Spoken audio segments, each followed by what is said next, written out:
त्याचा हा प्लॉट आहे.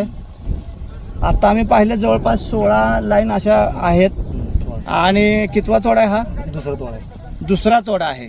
आज आपण पाहतोय आणि खरं तर रासायनिक शेतीकडे आज सर्व शेतकरी वळत आहेत आणि तुम्ही सेंद्रिय पद्धतीने हा सगळा प्लॉट आणलेला आहे.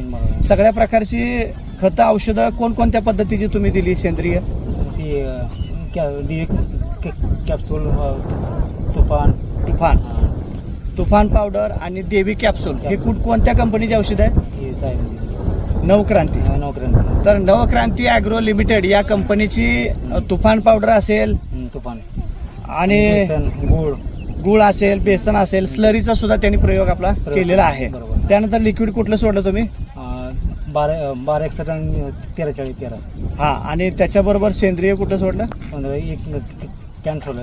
आरके अन्नदाता नावाचं जे कॅन आहे ते लिक्विड आहे आणि ते 20 लिटरचं कॅन 20 लिटर साधारण किती दिवसाच्या फरकाने सोडलं तुम्ही? 4-5 दिवसांनी. एक 4 दिवसाला साधारण त्याचा हा लिक्विड सोडलेला आहे. त्याच्यामुळं काय परिणाम झाला असं वाटतं तुम्हाला? मला उत्पन्न भरपूर निघालेलं आहे, माल पण चांगला निघाला आहे, व्यवस्थित माल आहे ना.